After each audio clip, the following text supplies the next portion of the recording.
मंडळी, लग्नानंतर होईलच प्रेम या मालिकेचा आजचा म्हणजेच 3 ऑगस्टचा एपिसोड रिव्ह्यू तुम्ही ऐकत आहात. प्रेक्षकांनो, आजचा एपिसोड ना त्यांनी खूपच मागावून दाखवला बरं का. म्हणजे त्या दिवशी नंदिनी म्हणते ना जीवाला की तुम्ही हात लावून बघा तिच्या पोटावर आर्याच्या, तुम्हीच बाबा आहात या बाळाचे, तुमचा अधिकार आहे तो. जीवा आता ते बघतो हात लावून आणि त्याला फील होतं की बाळ किक करतंय वगैरे. 4थ्या महिन्यात यांना कुठून फील झालं ते काही समजलं नाही, पण आजचा भाग काही म्हणजे काहीच नाही दाखवला बरं का मंडळी. त्यांनी काहीतरी आपला त्या आर्याचा बालिशपणा दाखवतायत ते. म्हणजे एवढी सुशिक्षित शिकलेली डॉक्टर मुलगी इतकं विक्षिप्तसारखं वागू शकते हे आपल्या कल्पनाशक्तीच्या पुढे आहे बरं का.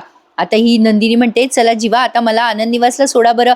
आता नंदिनी निघाली आहे हे बघते ही आर्या आणि तिला पण जायचंय जीवाच्या मागे. ती लगेच म्हणते अरे मला पण जायचं होतं क्लिनिकला, कॅब बुक करते. अरे देवा, पावसामुळे कॅब पण बुक होईना, माझी गाडी पण पंक्चर झाली आहे, काय करू मी आता. असं बरंच काय काय मनाशीच बोलत राहते. मुद्दाम हे दोघं निघालेत ना म्हणून मी बोलत असते बरं का. मग लगेच नंदिनी म्हणते अगं आर्या तू कॅबने वगैरे कशाला जातेस. अगं आम्ही निघालोय ना, आम्ही सोडून देऊ तुला क्लिनिकला, चल आमच्या सोबत. जीवा पण म्हणतो आर्याला अगं हो आर्या आम्ही चाललोच आहे तर आम्ही सोडून देऊ तुला. बरं आता हाईट झाली बरं का प्रेक्षकांनो. ही आर्या लगेच खुश होते, आवरायला जाते बरं का. नंदिनी जीवाला सांगत असते की तुम्ही मला आनंद निवासला सोडा, मग जा तुम्ही ऑफिसला. आर्या आता आवरायला गेली आहे, क्लिनिकला जायचंय म्हणून आवरून सावरून येते आणि हे निघालेत फायनली दोघं जण. पण मनात ही विचार करत असते आर्या तू जीवाला माझ्या पोटावर हात ठेवू दिलास ना, आता बघ मी कशी त्याच्या शेजारची जागा पटकावते, असं ती मनातल्या मनात बोलत असते आर्या. आणि निघाले बरं का हे. आता जीवा वाट बघत असतो गाडीजवळ. आर्या येते आणि डायरेक्ट पुढे बसते. आता हिच्या मागून नंदिनी आलेली दाखवली आहे, म्हणजे ही आवरून सावरून पुढे येऊन बसली सुद्धा बरं का मंडळी. त्या जीवाचं लक्ष नसतं बरं का. ही लगेच मस्त बसते त्या सीटवर, झोपून पण जाते, म्हणजे डोळे लावून बसते. नंदिनी येते आणि म्हणते चला जीवा. आता ती बघते आर्याला समोर बसलेलं आणि तिला पण ते आवडत नाही नंदिनीला, ते खटकतं. जीवा म्हणतो तिला ए आर्या तू का समोर बसलीस ग. आर्या म्हणते अरे मी नेहमीच पुढे बसते, मागच्या वेळेला पण मी पुढेच बसले होते ना. मग लगेच जीवा नंदिनीकडे बघतो, त्याला कळतं नंदिनीला राग आलाय. जीवा म्हणतो अगं आर्या तू पुढे नको बसूस, 4था महिना आहे तुझा, सीट बेल्ट लावला ना तुझ्या पोटावर प्रेशर येईल, तू तू मागे बस जा. नंदिनीला बसू दे पुढे, बस बस जा मागे बस. मग आता आर्याला पर्यायच राहत नाही, काय यार मुद्दाम स्वतःच्या हाताने स्वतःचा अपमान करून घेणं म्हणतात याला.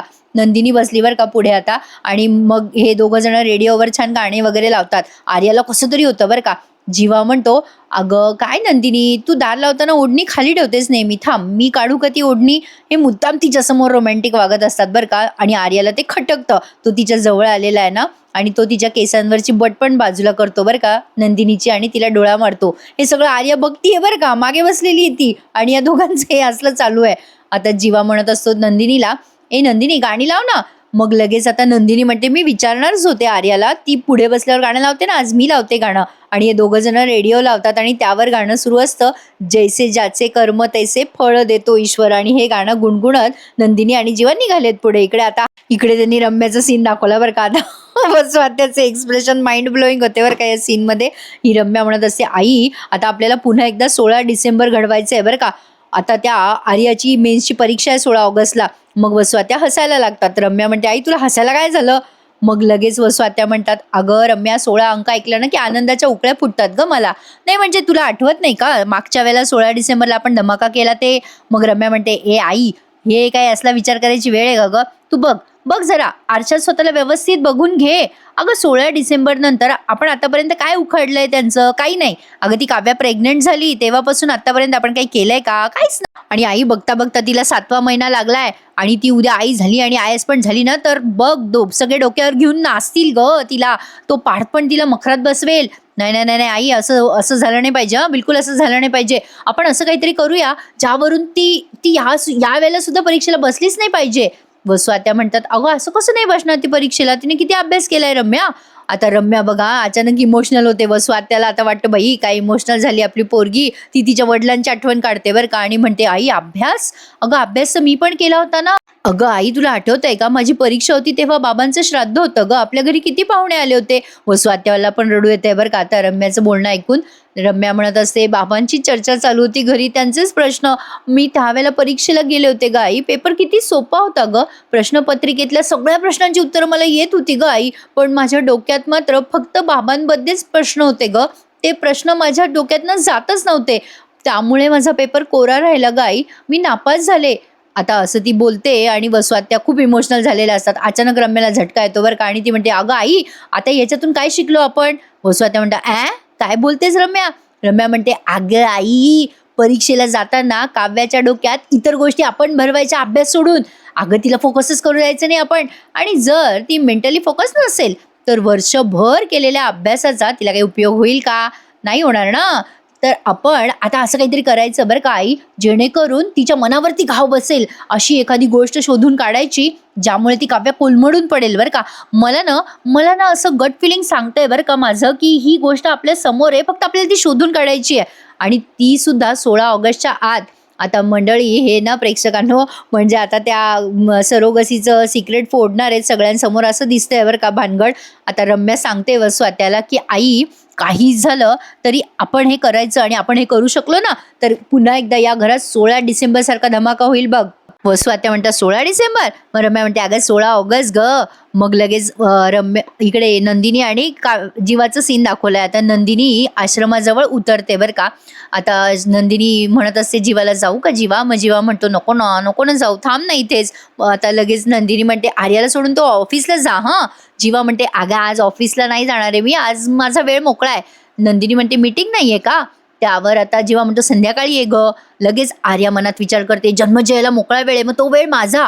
नंदिनी म्हणते मग लवकर जेवा बरं का, आणि आर्या तू पण लवकर जेव हां, चल येते हां मी. असं म्हणून नंदिनी आता उतरते खाली. आता जीवा थोडासा पुढे येतो आणि म्हणतो अगं आर्या तुला हॉस्पिटलला सोडायचंय ना? आर्या म्हणते हो अरे पण गाडी थांबव ना जन्मजय, मी पुढे येऊन बसते ना. मग जीवा म्हणतो कशाला ग, बस की मागे. मग लगेच आर्या म्हणते अरे तुला ड्रायव्हरचा फील येईल ना. जीवा म्हणतो नाही ग मला काही फील वगैरे येत नाही ड्रायव्हरचा, तू मागे व्यवस्थित बसली आहेस ना बस. आता तेवढ्यात ना ऑफिसमधला फोन येतो बरं का जीवाला, तो फोनवर बोलण्यात बिझी होतो. मग आर्या मनात विचार करते ह्याला काय अर्थ आहे, हा जन्मजय किती दिवस माझ्याशी असं अंतर ठेवून वागणार आहे. हे सगळं त्या नंदिनीने घातलंय याच्या डोक्यात. जन्मजयने मला समजून घ्यावा आणि त्या नंदिनीवर चिडावं असं काहीतरी केलं पाहिजे. मी पण काय करू असं ती विचार करत असते. तेवढ्यात एक मुलगी येते आणि जीवाला म्हणते गुलाब घ्या ना दादा प्लीज, ताईंसाठी घ्या ना. जीवा नाही नाही म्हणत असतो तिला. मग लगेच आर्या म्हणते मला घ्यायचा आहे गुलाब, अरे जन्मजय घे ना प्लीज. मग आता जीवा घेतो बरं का गुलाब. आर्या विचार करत असते बरं झालं आता मला जन्मजयकडनं गुलाब मिळणार. पण आता जीवा त्याच मुलीला म्हणजे गुलाबवालीलाच म्हणतो दे दे तिच्या हातात दे गुलाब. आर्याला आता ते खटकतं बरं का. जीवा तिच्यापासून अंतर ठेवून वागतोय हे तिला कळतंय. जीवा खूप अंतर ठेवून वागतोय बरं का आता या आर्याशी. पण आर्या मुद्दाम त्याच्यासोबत जवळीक साधायचा प्रयत्न करते. अचानक आर्या त्याला प्रश्न विचारते ते गुलाब वगैरे घेतल्यावर, काय रे जन्मजय तू कधी टॅटू काढलायस का? आणि जीवाचा भूतकाळ त्याच्यासमोर अचानक उभा राहिला. त्याने काव्याचा टॅटू काढला होता ना छातीवर, ते सगळं पुन्हा त्याला आठवलेलं दाखवलंय त्यांनी. बघा तर मंडळी आता इथून पुढच्या सीनमध्ये वसुआत्या मानिनी बसलेल्या असतात हॉलमध्ये आणि त्यांच्या त्या घरातल्या काम करणाऱ्या ताई आहेत ना आशा ताई, त्यांनी ना सगळा पसारा आणलाय काव्याच्या खोलीतला. आता या वसुआत्या बघा त्यावरून कशा वाकड्या तिकड्या बोलतात त्या मानिनीला. आता ती आशा सगळा पसारा आणते आणि म्हणते अहो ताई हे सगळं काव्याताईच्या खोलीत सापडलं आणि हे ड्रेस पण आहेत बघा त्याच्यात. मानिनी म्हणते अगं बाई आशा मीच आणले होते ड्रेस मटेरियल, मला वाटलं काव्या नंदिनीला लागतील, त्यांचे साईजेस वाढतील ना. अगं मी विसरलेच बघ, आत्ताच पार्थने ड्रेस आणले काव्यासाठी. मी एक काम करते, मी आपल्या टेलरला बोलवते, दोघींची मापं घेते आणि वन पीस शिवून टाकू त्यांना. पार्थ म्हणतो अगं आई टेलर येईल पण काव्या कुठे घरी असतात.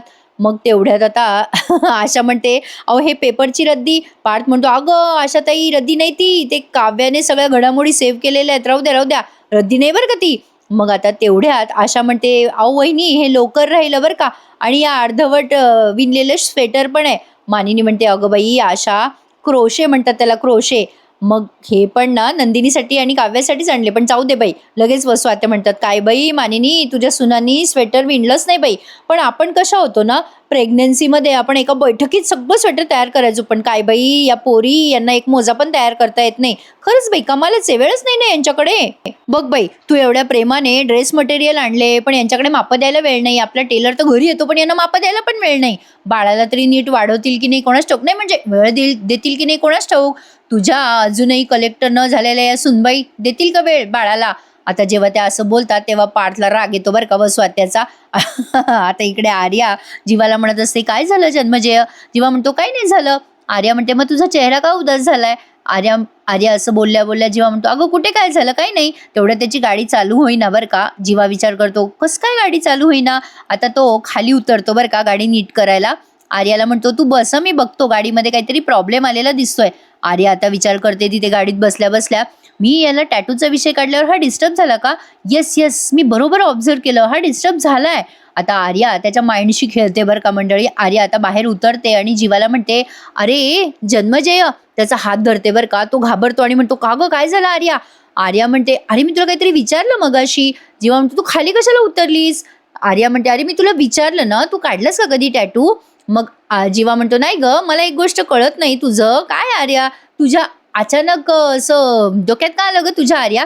मग आर्या म्हणते, "अरे ती गुलाब देणारी पोरगी होती ना, तिच्या हातावर ना गुलाबाचं मस्त टॅटू होतं बघ, असं हार्ट शेपचं पण होतं. नाही तू कधी टॅटू केलंस का? तुला कधी करावंसं वाटलं का टॅटू? किंवा तुला करावंसं वाटलं का?" जीवा म्हणतो, "मला काही इंटरेस्ट नाहीये बरं का." लगेच आता म्हणजे तो असं म्हणतो, की "आता मला काही इंटरेस्ट नाहीये बरं का." लगेच आर्या म्हणते, "आता नाहीये म्हणजे आधी इंटरेस्ट होता वाटतं तुला." जीवाला लक्षात आलं, की ही काहीतरी बोलतेय एक्स्ट्राचं. तरी तो तिला टाळत म्हणतो, "काय गं आर्या, तुझ्याकडे खूपच वेळ आहे वाटतं." आर्या म्हणते, "अरे नाही रे बाबा, असं काही नाही जन्मजेय. पण मला ना असं वाटतंय त्या मुलीचा टॅटू बघून तू पण एक टॅटू काढायला हवास हां. नाही म्हणजे तू बाबा होणार आहेस लवकरच, तो तुझ्या बाळाशी रिलेटेड एखादा क्यूट टॅटू काढ ना." जीवा म्हणतो, "अगं, अच्छा अशा अर्थाने बोलतेस का तू? अगं आर्या, बरोबर आहे तुझं. मी काढू शकतो की बाळासाठी टॅटू. मी एक काम करतो, मी नंदिनीला फोन करून विचारतो, मी काय टॅटू काढू बाळासाठी?" तेवढ्यात आता ही आर्या फोन हिसकवते बरं का जीवाचा आणि म्हणते, "ए काय रे, तुम्ही नवरे पण ना वेडेच असतात.